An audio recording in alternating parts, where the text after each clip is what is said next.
Okay, so we have a very illustrious panel here, and the topic is, of course, about VFX education, and I'll be taking you right into it.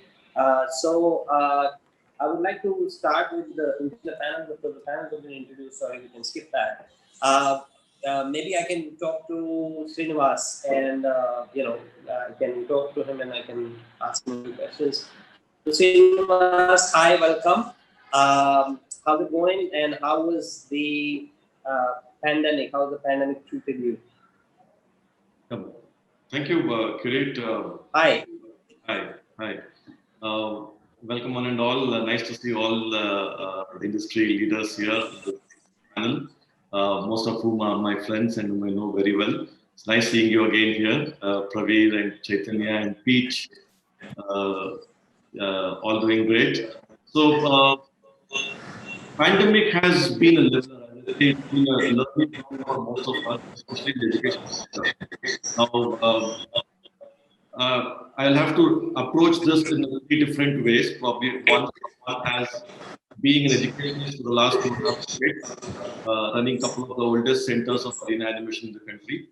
Then as a secretary of ABAI, which is a organization supported by government of Karnataka, working towards the skill and development in the sector of VFX games and animation.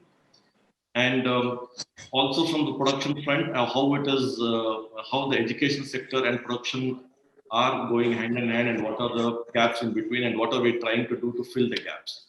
So, seeing this industry evolve over the last 22 years, to be precise, from the education point of view, we have trained a lot of students on the VFX front, and we have seen always be there a divide being there between the industry and academy, saying that the students are not ready to be placed in the studios, or they still have to go training in the studios. So we have grown over those years. We have seen the industry evolve, and today we speak about that. The studios are not happy with the kind of candidates that are coming out, and there's always a divide. But again, it's not. There are people who have done their courses, thousands of them who have done and then gone into studios directly. And from ABAI, we are actually having a finishing school, which I'll probably touch upon it later. In a small nutshell, if I have to tell you that we aim to be what the IITs and IIMs of the world are. In animation, we would want the Center of Excellence, the finishing school that we have set up, which is to train these graduates who pass out of the various colleges and institutions, take them through a specialized programs of 1 month, 3 months, 6 months, and 9 months on various advanced subjects, which are probably not covered to that extent in the training institutions, and then place them with companies with whom we have a back-end tie-up with, who say that they will be picking up the students from the people who graduate from this finishing school. So this is the three fronts that we're working on. Apart from that, we also have this Digital Arts Center project where we are training all the rural artists on the technologies in animation and visual effects, because there are really very talented artists in the Tier 2, Tier 3 cities of Karnataka, and where we are converting the traditional colleges into digital colleges and giving them exposure to the technologies. And at a particular point of time, probably later on, we might merge it with the finishing school so that you have the artist talent merging with the technological finishing that they're ready for the industry. So this is what I have been doing, and we wish to do through a bunch. Well, that's fantastic. How would you compare the Indian VFX industry in terms of skill sets, in terms of competence with the international VFX industry? How would you compare our students? How would you compare our expertise in that area? That's one. And the second part is, what is it that ABAI, what is your center of excellence really? If I were to ask you one key differentiator, what would that be in terms of the fact that how different is it, or what is it your core competency or your USP, so to speak? What would that be? So answering the first part of the question, see, we all have believed and we all have grown seeing the stories of India. So, and we know that Indians are the most talented people in the world in terms of art and culture. So I think it just needs the right direction, the right training, and the right I would say the grooming needs to be done on them in order to deliver what the industry requires. So, and the industry today is an example because most of the work gets done here. We all know that where the Hollywood stuff gets done, and we have our own Bahubalis which have done really great and shown the world that we are the best. So, where our students come in, yes, students across the country, the best ones get inside the industry on their own merit, and the others that have to slog in, they have to slog through the regular grind and come to a particular stage to get inside the bigger studios.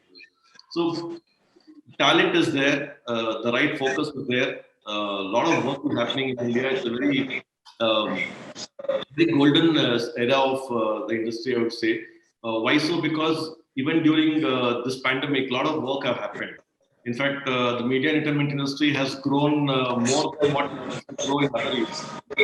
So that way, it is an example that at this point of time, when a lot of content is getting consumed, the demand is there for the content creators, and that's where the students that we train or the youth that come out of this institute, they'll be able to answer the kind of demand that is being created. So that I think this pandemic has actually been a good thing for the industry, is my opinion, because that's been work increase instead of decrease. Yeah, the work has increased and the demand for content has increased. Answering the second part of the question, the center of excellence, where it comes in. Um, See, I've been an educationist myself. I have seen the industry. I've been with Arena Animation as a franchisee for the last 22 years now. So the two of the oldest centers in the country have been run by me, and still it is doing good. And again, I would not want to say that we didn't produce candidates who are not ready for the industry. I would say that we always produce candidates who are ready for the industry. Probably there was a minor gap in terms of the requirement of the industry at that point of time, but today I think that has been bridged, and the curriculum that is being given out is really on par with the industry requirement. Coming to the finishing school, we tie up with industry majors on certain particular courses which are not being offered across any other institutions. The latest things that are coming in now, like for example, the Center of Excellence has the motion capture, the head motion capture, the 3D photogrammetry facility, and we are setting up the LED walls also. So we are already in a partnership with Unity, Unreal, and Foundry as of now, and we are tying up with other brands also. So we have under the same infrastructure, we have the latest technologies, even the future ones which are useful for the VFX industry, and we have a finishing school. So under the same setup, which is an ecosystem that we have created in about an acre of office space in a prime locality in Bangalore, we want to give whatever the technologies for the users as well as training to be given on those technologies so that it all complements each other. So under the same setup, you have studios coming in and utilizing the facility. Under the same setup, you have the students coming in who would not have access or exposure to facilities like motion capture or a photogrammetry or a LED wall setup. They will be exposed to that. So if you understand what I'm trying to tell is that under this one roof, we have everything for the people. We have for the studios across the world, they can come and utilize the facility. We have the finishing school where we take in the cream from these training institutions who pass out through an entrance test. We take them inside and put them to the rigorous training to see that, once they're out of the place, the very next day, they are able to work on any kind of a project in the world. So that is what sets us apart. And that's not an easy thing to do. It will take some time, but we know where we are heading to. And we have a goal that we need to reach there in the best time possible. And we're answerable to the government also because the government is our prime sponsor and they are with us hand in hand and walking with us and guiding us and helping us in achieve what we want to achieve. So I think this is one of the state governments in the country which is working so actively with the industry to ensure that the AVG sector in particular grows and makes Karnataka as a destination for the entire. Fantastic. So great work there, Srinivas, and I really commend the kind of work that you've done. And thanks for the update. I moved to Jesh.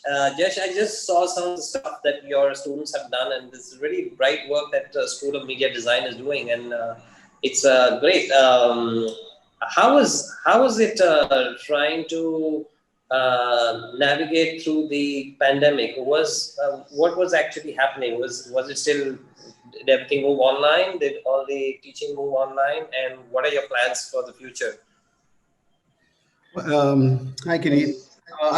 During the pandemic, I think during the pandemic we just tried to keep it going as well as possible, as best as possible. I think that my approach to the whole education paradigm, for me, I was running a studio, and I need to, and we started in an era, in the sense when there was so much, there was such a dearth of talent when I started Anibrain. And so in a sense, for me, the interest always has been really building belief in the artist, Kirit, and I think that I think that the thing that stood us in good good health was inculcating beliefs, not just in artists but also in students wherever possible. And I think what's been amazing during the pandemic is so many of us have gone into the unknown, and we're here, and we're having this conversation today, and I think that shows a lot of resilience on the part of so many artists and so many producers and so many people here. I think that's been the amazing stuff, is how India made work from home possible. It's something that we know it's a lot easier in the West. It's easier where infrastructure is there, where there's internet, where there's all sorts of stuff.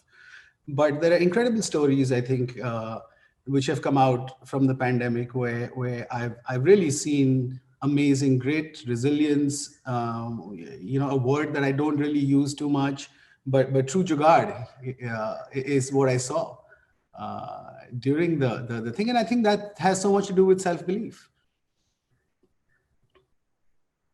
I can't hear you. That's absolutely correct. Yes, that's absolutely correct. So how's it been with your school? Is it functioning? Was it at 50% capacity? What were the challenges? What were your learnings? And how do you intend to move forward? I think we operated at limited capacity. It was the way it had to be. Students were dispersed. Staff had dispersed. Because the first thing that happens in India is you home and say, you know what, wherever you are, come to the village, and so we improvised, Kirit, and we did something, and in some cases we felt that one-on-one what was needed. In those cases, we paused the courses and we want to restart them as things open up, because there's some things where we felt that people needed that practically also, which they couldn't get sitting at home. So we had to take all sorts of creative decisions to be able to make sure that students get the best despite the downside. So, Jesh, I want to ask you, you have worked with some of the best studios in the US, and then of course subsequently you're running your company here, and it's highly successful. So you are one of the top VFX professionals that we have in this country. How would you rate the talent over here in India in terms of intellect, in terms of technical ability, and in terms of artistry as well? Do you think artistically we need to climb up a little bit more so that we can stop being a sweatshop for the rest of the world and become more of a content creator as opposed to a service provider? What's your thought on that? Absolutely. I think that when I look at the VFX in the country, we're at the mercy of so many clients, and that makes it really, really difficult. And you know that as well as anybody does. But I think when I look at talent, Kirit, and when I look at what is not what's lacking, but what we need to unearth in our talent. And the biggest thing I have worked with always is self-belief. I remember when I started the facility, I wouldn't get an opinion from an artist as to, is this image good or is this image good? It's like they just kind of look at you. You know what I mean, right? So I did all sorts of crazy stuff, like just put two very horrible images on my wall, and I'd make my artists choose which one they liked more, because it wasn't about the choice, but it was about the fact that they could speak and make a choice.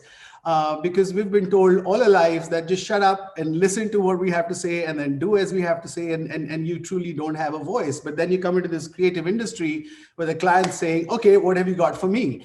And we've got nothing, because we don't think that we have the ability to create something that a client wants. So I think a lot of my efforts over the years, Keith, have just been instilling belief in our talent. The talent came from small towns. I'd find a sabji wala's daughter who wanted to join VFX, or an auto rickshaw driver's son, so we would get these people from such diverse backgrounds, which I loved, because I truly saw the passion in them. There was rawness that these guys had, but what they didn't have was somebody telling them that you can't do this. This is you got this, and you just got to keep applying yourself over a 10-year period, and one day it'll just sink into you. It'll just you just flow with it. So for me, whether it was running the school or training people at Anibrain, I think I focused very little on the skills, because I think that today we've got a set of tools that we're all using, and we get very excited about it. Well, 5 years ago there was another set of tools that we were getting really excited about, and so on and so forth. But what was constant was the talent, and the ability for the talent to understand what a client wants, and also to get that, to instill that sense in them that they'd be the one to help a top director or whoever in the world solve their creative issues. So I think that what's lacking today is not that there's anything lacking. I think we just have to keep letting our artists know that they're just doing a fab job, and it has not been easy for even Western studios in the West to set up at the pace that we set up in India. In 15 years, 20 years, we've moved to the top of the pole here. Actually, we're at the top of the mountain today. So I think now is the time to be smart, to be clever, to realize that we're a country, and bring our creative skills to the fore, and really realize that it's not the software that's doing anything beyond a point. It's really clever, smart people who are solving global creative issues. And I think it's just belief, self-belief, and letting people swim in the deep end of the ocean, which a lot of people hate me for, but that's what I do. I'm like, hey, you want to do this? Okay, well, you're welcome, but you got to learn how to swim now, with the big fish. So it's interesting you pick up the topic of self-expression, and that's one thing that I feel that is missing in Indian artists, that they are not self-expressed. They are individuals. Many of them, I think most of them are individuals. They are not questioning the system. They don't open them out. They don't express an opinion. They just think that you are the repository of all the knowledge, and they'll open their heads and you can dump all the stuff in there. And I've had my own struggles with that kind of in that space, where we're trying to kind of pull them out from their shell and make them more self-expressed. Because as animators, as VFX artists, they need to be self-expressed. Sometimes they need to act a scene, sometimes they need to perform, sometimes they need to do many things, but most importantly, they need to express what's happening, and that's been one of the key challenges. So Pete, you obviously you're from UK, and you've obviously worked in big studios over there, and then you worked with a large team over here in Bahubali. And I think Bahubali, the VFX was really masterful, and it was fantastic. What was your experience working with Indian artists and with the Indian teams over here? And where do you think something's missing in our education, the VFX education? Would you recommend something? Because you like Jesh, you too have worked overseas, and then of course come here and trying to empower Indian animation, Indian VFX industry. So what's your thoughts on that? I've got a bit of an echo, so can somebody mute? It's really weird for me to talk and I get it bounced back. It's really kind of weird. Click, click, click. Yeah, that's good. Right. Okay, fine. Thank you. Whoever that was. So when I first came here, it was basically not necessarily just like artists themselves or anything like that. It was the S in IST standing for stretchy, and just having that, okay, things are going to be done by then, arranging meetings at this particular point in time.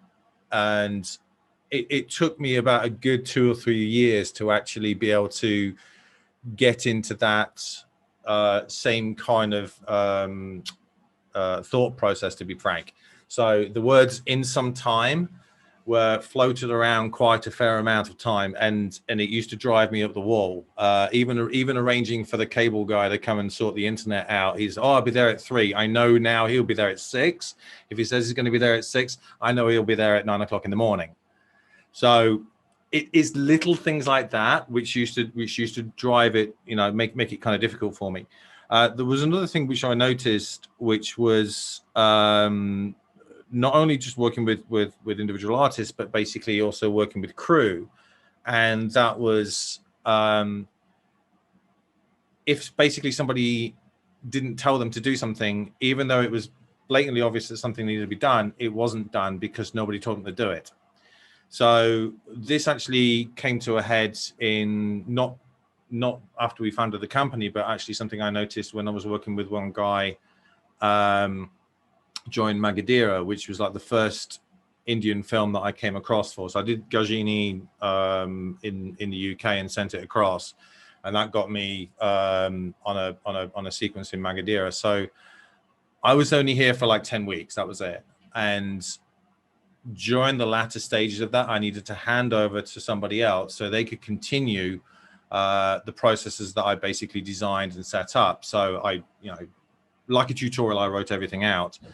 And going through it step by step, I was training this one guy, teaching this one guy, okay, we do this, and we do this, and we do this. So, you know how to use this. You're an effects artist. You know how to use this. He went, no. Okay, why don't you, this feature's been in this piece of software for like 6 years. How come you've not opened it? First thing you do is basically, as soon as you actually have a new piece of software or a new feature within a piece of software, you try and break it. You try and do as much as you can and try and push it to the, see what fun you can have with this thing and where it works, where it falls over, push it to the limit. And his answer kind of stuck with me, and it was this: no one told me to. That was it. As soon as I actually got that into my head, that explains this, that explains that, that explains that. And literally everything just kind of slotted into place.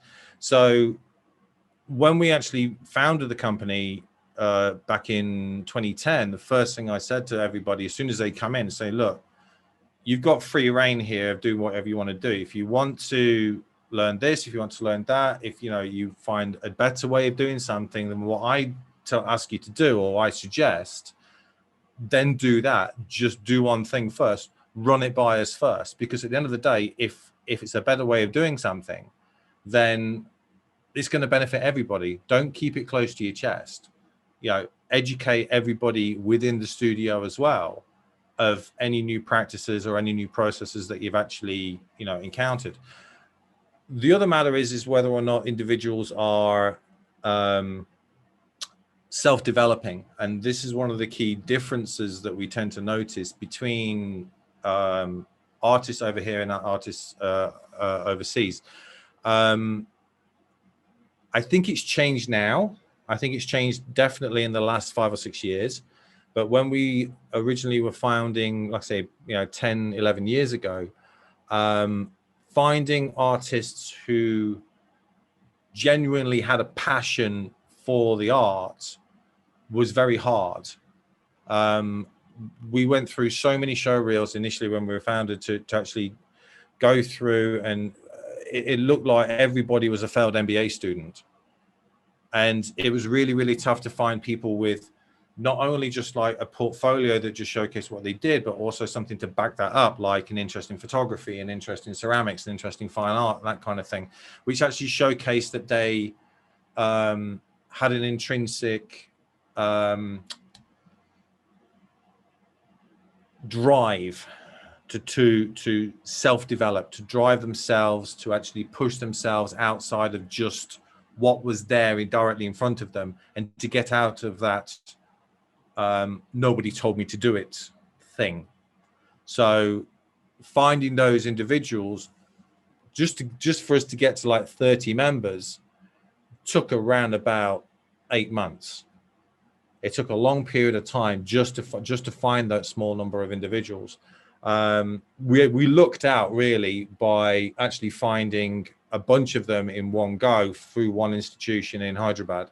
And it was all because of they all worked on one project together, and we could see that they gelled. So we hired everybody at the same time. And this is, this was great when we were initially starting out. But still nowadays, you do still get, I mean, we try and check every single show reel that we get through. We still see a lot of carbon copies. Like this person is reel, or her reel is identical to this reel. And it's basically because they're just doing the exercises at the institutions or following the same tutorials and not actually taking it to the next level or utilizing it within their own work. And, that means, yes, you can follow instruction, but how have you actually utilized this in a separate piece, in an actual piece? In other words, in a live project, just like you would actually have at a studio. If you've got a shot that is not got every single instruction listed verbatim of exactly how to follow something, you need to basically use that, other side of your brain and figure out how to utilize that information that you've learned here into this scenario. Or if it's not exactly the same or exactly the way to be able to translate it, you've got to be able to figure out how to massage it in or tweak it or use a bit of this, use a bit of this. It's like, how do you make brown if you've only got 2 colors? Oh, I can't paint a tree because I don't have a color brown. No, you've got 2 other colors. Figure out how to make the other color. Mix the 2 together, and that's basically it. If they have that ability to utilize that knowledge and be able to gel it together and to develop themselves, you actually see artists actually excel and move further up the chain in the company, and as a result, the company itself, the studio itself, starts pumping out better quality work because these people have got they've got an interest, they have a passion for the art. And we struggled very, very early on trying to find these. Primarily now, going back, I'll be quick, obviously, because obviously everyone's, there's a lot of people here and everyone needs to have a say on something. Going back like 20 years ago when I was at 25 years ago when I was at uni, I didn't study this. I didn't study what I do now. I never have. I've never taken a course on anything like that because there weren't any back then. So every single person who's like my age or thereabouts, virtually none of us have actually taken a course on this, purely because, again, like I said, there weren't any available. So we bounced off everybody. We bounced ideas off our peers. We studied manuals. We talked on email forums and stuff like that is what we had back then, like, late 90s kind of thing. So every single person has got a passion or had a passion with the medium, with film, with visual effects itself. And one thing that educational institutions need to do, not just apologies, my phone just went, not just locally but internationally, is that they need to try and nurture that sense of artistic drive.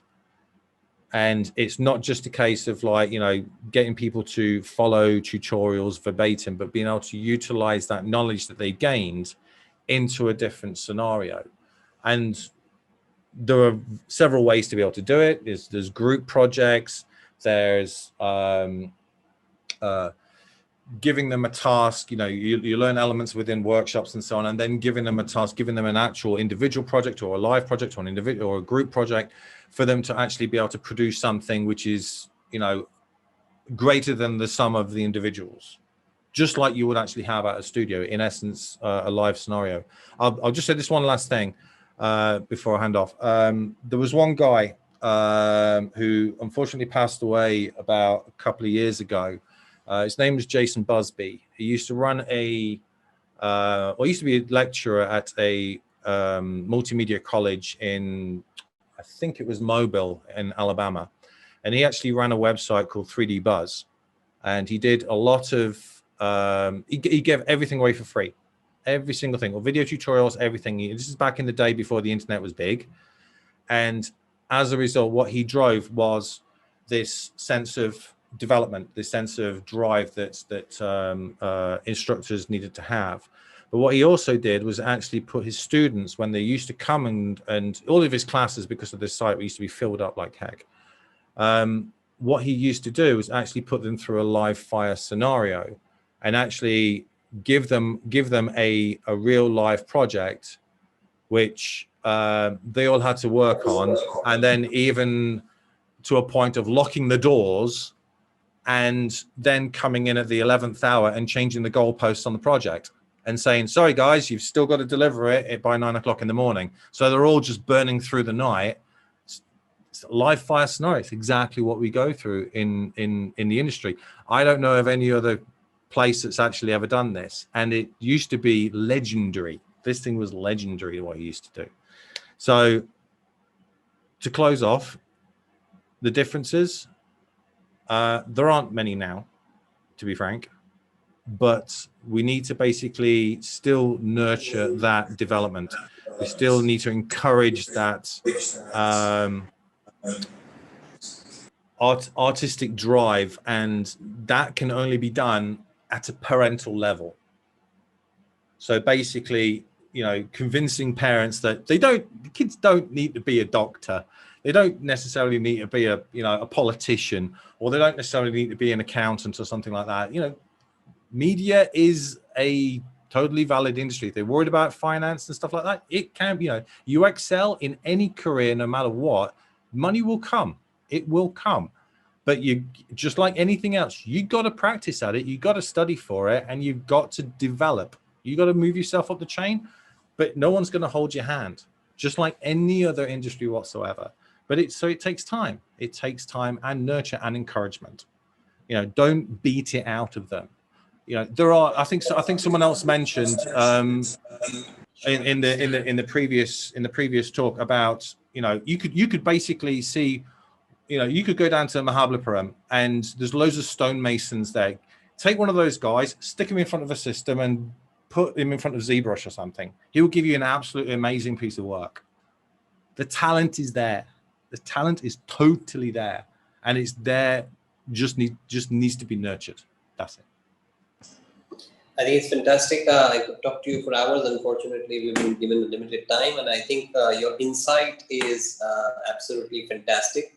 So thanks, Pete, for that. And I think one of the lacunae in the Indian system, the education system, has been this inability to nurture self-expression and to the education system does not encourage people to speak out all that much.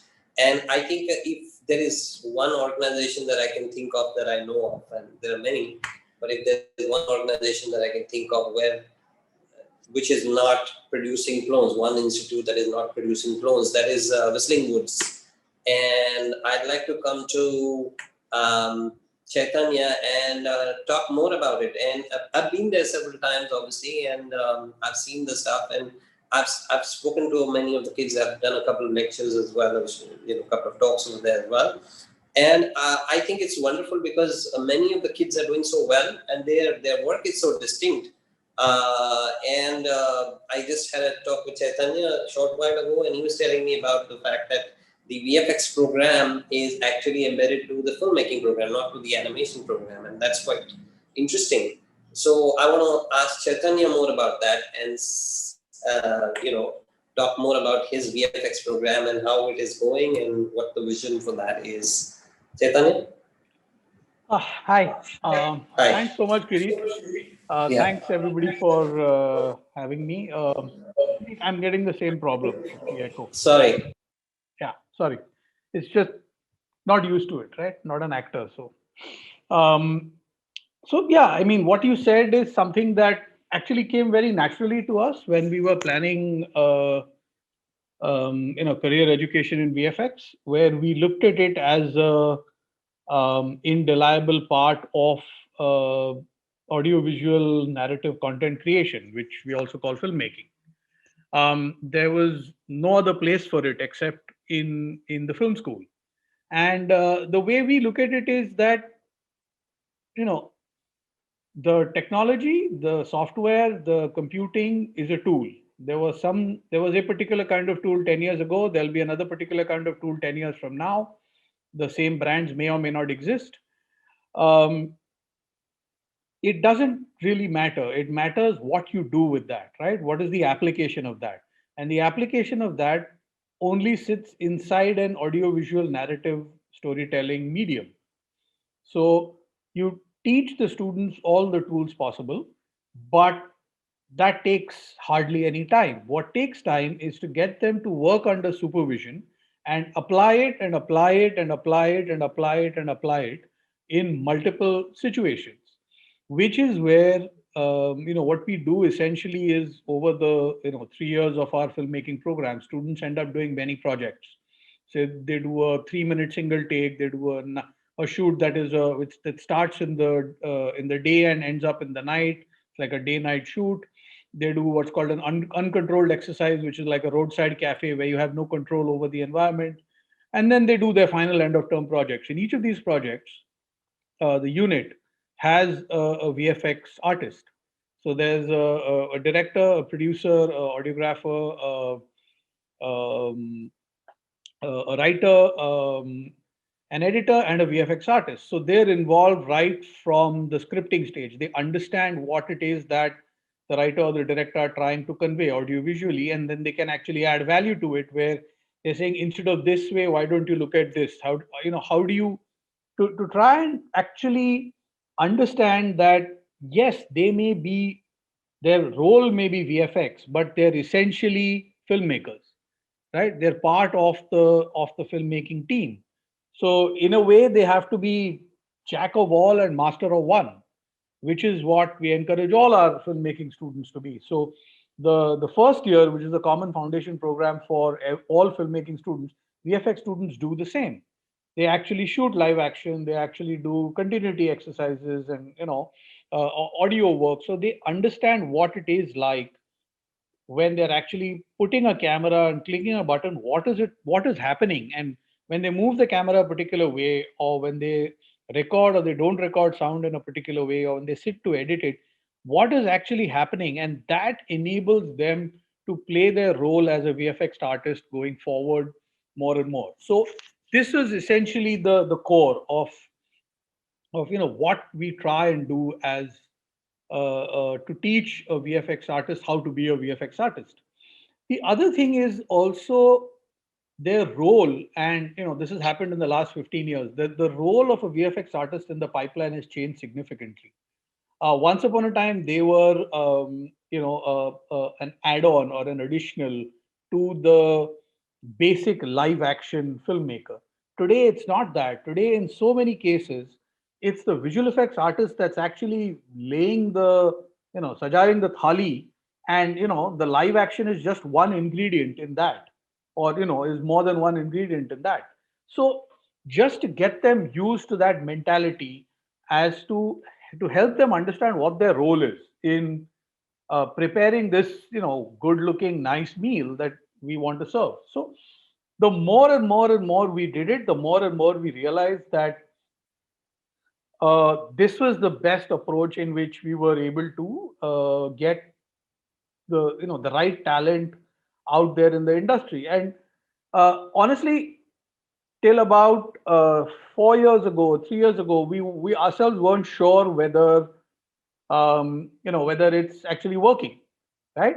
It so happened that there was a project that we had to do a film for our Whistling Woods own like a marketing 60-seconder we wanted to do, and we wanted to get somebody to do VFX for it. So I called a bunch of our alumni, and out of some 40-45 kids we had graduated, 30 were not in India, and the 10 said, "So sorry, sir, we love you and all, we love the school, but we're just too busy to do anything." So, in a way I felt sad, I felt bad, but in a way I felt happy that, what, they actually don't have enough time to breathe or sleep because they've got so much work. And that's what led us to understand more and more and more that, what, this is actually working, that they're able to hit the ground running. They're able to actually understand what it is that the filmmaker wants to convey and then play their role in conveying it. So I think it's essentially this thought process which we've been able to put through. Obviously, the hardware and the software and the technology and the workflow, and having them exposed to filmmakers, having them exposed to other VFX artists and other storytellers who've gone about building out both post-production as well as production, as well as pre-production, as well as ideation skill sets for the VFX industry. And having them exposed to all this is basic. It's something that you have to do. You can't even think of doing a VFX program without it.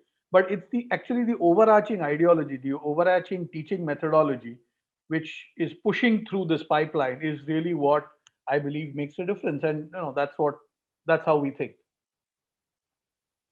I think it's fascinating because I think what Whistling Woods is doing itself requires a full session, because I've been there and I've seen the kind of creative process that is in place, and of course it's in the DNA itself, because Subhash Ghai himself is the founder of it, and I can very well understand how you guys are approaching it. And unfortunately we run out of time, but it was great to hear your thoughts on that. And I'll come to Pravir now. And Pravir, hi, wonderful to chat with you and meet with you. Pravir, can you tell me a little bit about how what your process is? Because I think what is happening is, as far as I understand, and I could be completely wrong, when you have a franchise-based institute, right? How do you maintain quality over so many centers, and how do you actually what is the thought process behind it? How do you actually go about imparting your courses, the VFX courses, and what are the kind of results that you're getting, given the fact that you're geographically so spread out and you're all over India? And therefore, is that a challenge, and what kind of challenges are you facing? Sure. Yeah. Thanks. For the question. Yeah. We at Aptech, of course, got two brands in this space, which is Arena and Mac. Arena was a homegrown brand, and Mac was acquired about 10 years back. I think fundamentally, we're into the business of skill building somebody for him or her to get his first job, and that's our first belief. We often believe internally that our competition is unemployment. So we'd like to make sure that there is nobody who is unemployed, and everybody gets a particular job in the skill area that he or she has, or we help to build that skill area in that person. Now, of course, it could be animation, it could be 2D, 3D, VFX in whatever area, or could be IT, and we've got beauty also as a segment. The question that you asked is, how do we maintain the quality? We currently have about 800 centers in India and outside India, and about 30 odd countries. I think fundamentally there's this manual that we kind of follow diligently, where we've got to certify every faculty member that joins in a particular center. So you could have somebody who possibly expresses interest in setting up a franchise. However, it's not the money that counts. As long as the person also has the passion along with the commercials, only then can the person be onboarded. We've often on the table rejected a lot of people because a lot of people who just wanted a bit of money. And that's not the business that we are into. We'd like to have somebody who either has an interest, already has an experience in this area, or at least has a passion in the education. And we often tell people that if you're probably buying the franchisee to have somebody else run it, then don't do it, because you'll lose money. If you don't yourself sit down and understand the processes that you need to follow. Of course, if they don't, we will not have the uniformity across board. So it's very critical for the person to have the passion and to make sure that he sits across and runs the business himself or herself for the business to be successful. We've got various milestones and various points during the course where there are examinations, where there are tests are conducted, and that also helps us to understand the progress and what level the person is. Of course, the biggest checker is when the person, after he passes out of a system, is able to get a job or not. If he's obviously got a job, then of course the things are done well. But if not, then of course there are issues at the center level that we need to come back and correct and address. So it's a very periodic mechanism, and the whole team which kind of does that and makes sure, because we don't have an input criteria. However, we definitely have to maintain an output criteria to make sure that the industry obviously gets the required skills that they want. That's great. One of the things that I actually wonder is, because you have a certain manual, people was talking about a certain standardization of cloning of individuals. Like you can see that this guy is a copy of that guy. And there's largely that is happening also because of our pedagogy or the way, the methodology in which we're training our students, right? That everybody seems to be a clone of each other. And I have come across portfolios and I've come across resumes that are very, very similar to each other in terms of the way they are approaching it and the exercises that they're doing it. And beyond that, they aren't thinking too much. They aren't really interested in self-development or self-expression. Do you think you want to add those facets so that you can encourage or stimulate curiosity and initiative in individuals who want to take this up as a profession? Because it requires a lot more than just learning the software and learning a few doing a few exercises or doing a few assignments and getting to understand the mechanics of the software. Beyond that, it goes a lot. And of course, because you have so many centers, 800 centers, obviously I understand that you have business pressures as well, that you have to have a certain number of students in and to make the business viable. Do you kind of have a balance between business and the artistic aspect of it? How do you actually manage all that? Yeah, of course, very valid question. And I think, let me tell you, apart from imparting the skills that the person has joined us for and making sure that the person is employable, we've started focusing in about 5 to 6 other domain areas for the students. So, I'm assuming that building the person's skill is something that we anyway have to do. There is no other option because that's what the person has joined. But I think we've now getting to teach all the students who join with us resilience, because that's going to be a very critical component of when the person gets employed. Teamwork, we've got projects, we've got events, we've got one of our marquee events called 24 FPS, which is something which people get together and participate and make show reels, and these are then judged by the industry, and then we call them up and award them. And I know we've had a lot of times when people have been very close, and the judges have asked from us saying that, can you give us the logs and can you give us the entire show reel? We want to see whether these guys have copied from each other or not. So we help people to build resilience. We help them to do creative thinking, working under deadlines. I think that's something that is very, very critical when they get employed and get into a full-time employment.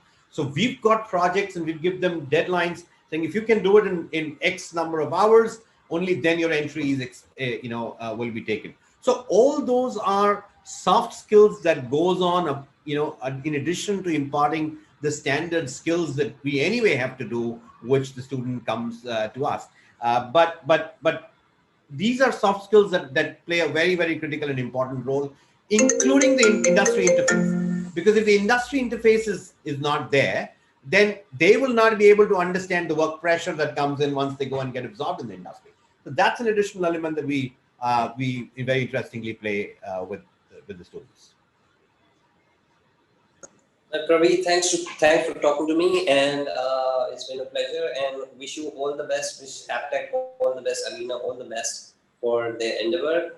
And I'd like to thank Animation Express, Anil Manwari and the team for making this possible. VFX education is too vast a subject to be encompassed in 45-minute discussion, but we had a fantastic panel, and I would like to thank all the panel members for giving us the information and empowering our audience. It was wonderful to chat with everybody. Thank you so much. Thank you. And take care. Thank you. Take care. Bye. All the best.